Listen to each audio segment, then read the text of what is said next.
Assalamualaikum warahmatullahi wabarakatuh dan salam sejahtera. Pada bahagian yang kedua ini kita akan belajar pelbagai jenis cukai iaitu cukai pendapatan, cukai jalan, cukai tanah, cukai pintu, cukai jualan dan perkhidmatan.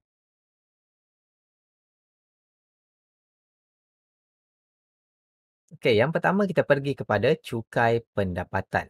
Cukai pendapatan buku teks muka surat 99. Cukai pendapatan ialah cukai yang dikenakan ke atas pendapatan yang diperoleh oleh seseorang individu bergaji atau sesebuah syarikat yang beroperasi di Malaysia. Okey, setiap individu yang bergaji dan syarikat yang memperoleh keuntungan dikehendaki mendaftar sebagai pembayar cukai. Kalau syarikat rugi, tak dikehendaki mendaftarlah. Mentaksirkan pendapatan tahunan dan seterusnya membayar cukai pendapatan pada setiap tahun. Okey, kita kena laporkan semua pendapatan, pengecualian, potongan, pelepasan dan rebat dengan mengemukakan borang nyata cukai pendapatan BNCP sama ada melalui borang ataupun secara elektronik melalui internet iaitu Easy Hasil. Nama dia, nama sistem itu Easy Hasil. Okey, ini langkah-langkah membuat taksiran sendiri cukai pendapatan. Okey, yang pertama kita taksir sendiri, kita pilih itu maksudnya kita nak taksiran tahun 2019 dia mesti dilakukan pada tahun berikutnya iaitu pada tahun 2020. Okey, pastikan tarikh akhir dia, tarikh akhir penghantaran borang taksiran pembayaran cukai untuk individu tidak menjalankan perniagaan iaitu borang BE pada 30 April. Kalau saya bergaji tak lakukan perniagaan, jadi saya kena bayar cukai sebelum 30 April. Saya kena taksir dan bayar cukai sebelum 30 April. Manakala individu yang menjalankan perniagaan, kan saya kena isi borang B ataupun buat secara elektronik pada 30 Jun. Dia berbeza tarikh akhir dia. Okey, yang seterusnya kita pastikan kita menyimpan rekod dokumen resit-resit itu selama 7 tahun. Di mana selama 7 tahun itu jabatan yang mengutik cukai itu boleh query balik apa yang kita taksir itu. Okey, dan akhir sekali kita bayarlah.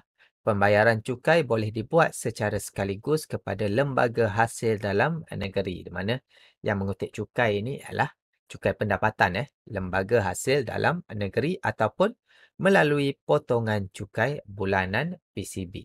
Nanti kita akan pergi lebih lanjut berkenaan dengan PCB ini. Okey, seperti yang saya bagi tahu tadi, pihak yang mengutik cukai ialah lembaga hasil dalam negeri. Ini adalah kesan pengelakan cukai. Kita tengok buku teks muka surat 100. Kalau kita tidak memaklumkan kita layak dikenakan cukai, kita boleh didenda 200 hingga 20 ribu ringgit atau penjara tidak melebihi 6 bulan ataupun kedua-duanya sekali. Okey, seterusnya kalau kita tidak melaporkan pendapatan sebenar, maksudnya kita tipulah. Kita tipu, kita boleh didenda 1,000 hingga 10,000 dan penalti 200% atas cukai terkurang lapor. Okey, lagi memberikan maklumat tidak tepat mengenai tanggungan cukai sendiri atau orang lain. Jadi kita boleh didenda 1,000 hingga 10,000, penalti 200% juga. Okey, yang ini, yang terakhir, sengaja mengelak cukai atau membantu orang lain mengelak cukai. Saja-saja tak bayar cukai. Kita boleh didenda 1,000 hingga 20,000 atau dipenjara tidak melebihi 3 tahun atau kedua-duanya dan penalti 300% atas cukai terkurang lapor. Maksudnya kita kena penalti 3 kali ganda daripada cukai yang sepatutnya kita kena bayar. Bukan itu saja, kita kena penjara juga, kena bayar denda lagi. Jadi jangan mengelak cukai. Okey, next itu cukai pendapatan. Next kita pergi pada cukai jalan. Buku teks masih lagi muka surat 100. Cukai jalan ialah cukai yang dikenakan terhadap pengguna jalan raya yang memiliki kenderaan termasuk motosikal dan kereta. Okey, pemilik kenderaan perlu membayar cukai sebelum tarikh tamat tempoh cukai jalan. Tarikh tersebut bercetak di atas resit cukai jalan iaitu lesen kenderaan motor yang wajib dilekatkan atau ditunjukkan pada kenderaan. Okey, kenderaan yang cukai jalan telah tamat tempoh lebih daripada setahun. Maksudnya kita tak renew lebih daripada setahun. Perlu dihantar ke Puspakom untuk diperiksa. Di mana Puspakom ini bertanggungjawab untuk memeriksa keselamatan keadaan kenderaan itu. Puspakom akan periksa dulu, cek adakah dia reliable untuk berada di atas jalan raya.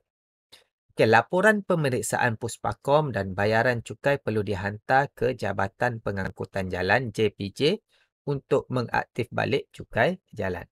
Kalau lulus, barulah boleh aktif. Kalau tak lulus, kena buat beberapa pembaikan, beberapa pembaikan, kena pergi cek balik dekat Puspakom, barulah boleh pergi ke JPJ untuk dapat balik cukai jalan itu.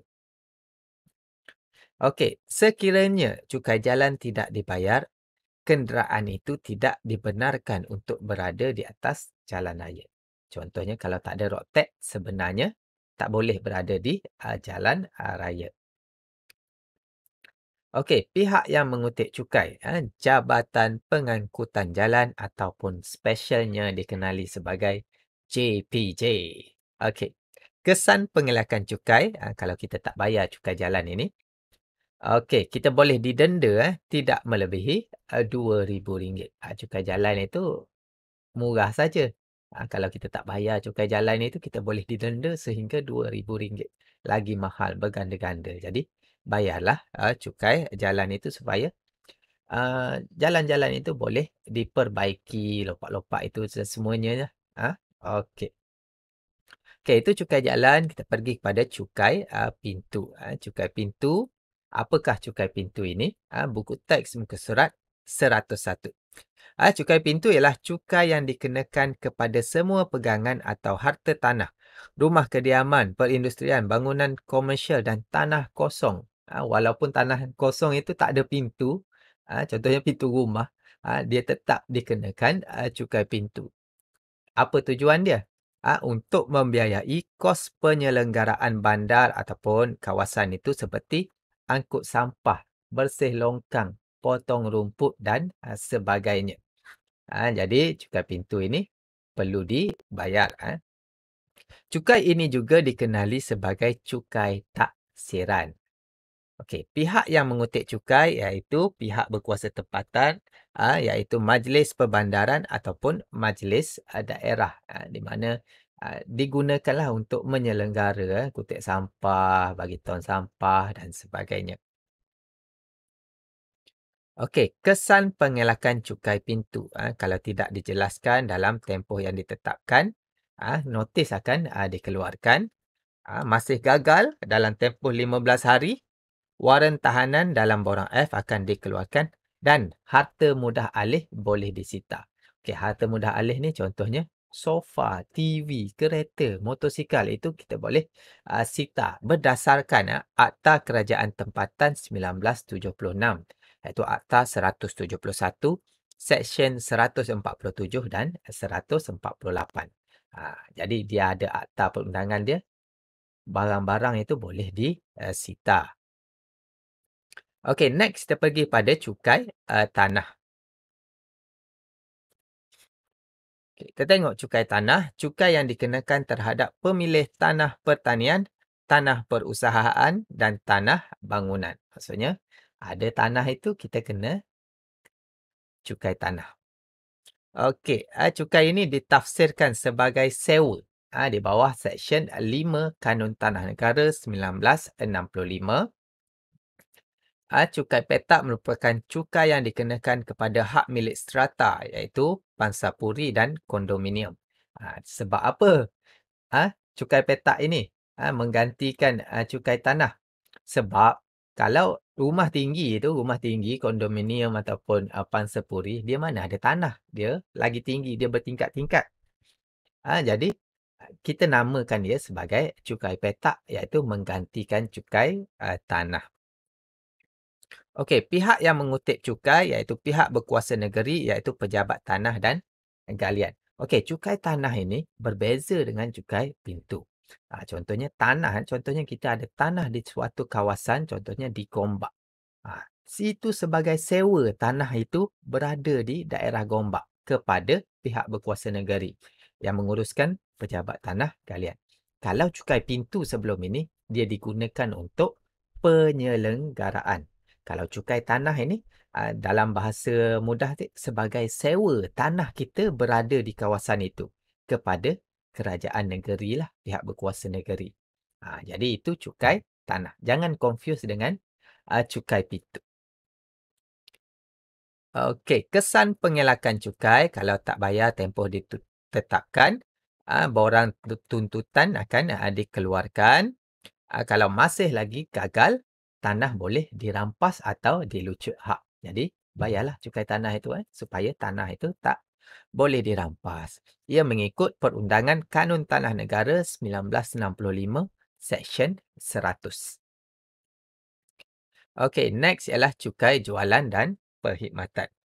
Okey, kita tengok cukai jualan perkhidmatan mula dikuat kuasa pada 1 September 2018, terdiri daripada dua jenis cukai iaitu cukai jualan dan cukai perkhidmatan ataupun lebih dikenali sebagai SST, Sales and Service Tax. Cukai jualan cukai yang dikenakan sekali sahaja atas pelbagai barangan pada peringkat pengeluaran atau pengimportan. Cukai perkhidmatan cukai dikenakan terhadap pengguna yang menggunakan perkhidmatan bercukai seperti perkhidmatan hotel, insurans dan takaful, penyediaan makanan dan minuman, telekomunikasi, kad kredit dan sebagainya. Pengeluar atau pengimport dengan nilai jualan, yang ini cukai jualan barang bercukai melebihi 500,000 setahun perlu didaftarkan bawah Akta Cukai Jualan 2018. Itu untuk cukai jualan. Kalau lebih 500,000 perlu daftar bawah Akta Cukai Jualan. Okey, ini untuk cukai perkhidmatan. Pembekal perkhidmatan dengan nilai pendapatan bercukai yang disediakan melebihi nilai ambang 500,000. Ataupun kalau perkhidmatan makanan dan minuman ini, nilai ambang dia 1.5 juta ringgit setahun.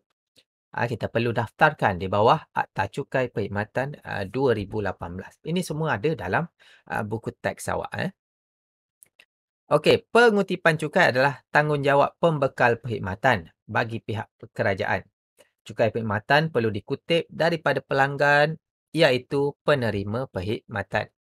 Cukai perkhidmatan yang dikutip oleh pembekal perkhidmatan akan dibayar kepada kerajaan dalam tempoh masa tertentu. Contohnya saya pergi hotel, saya dikenakan cukai perkhidmatan oleh pihak hotel, SST itu. Jadi, dalam tempoh masa tertentu, hotel kutip cukai daripada saya, tetapi dia akan bayar hasil cukai itu kepada pihak kerajaan.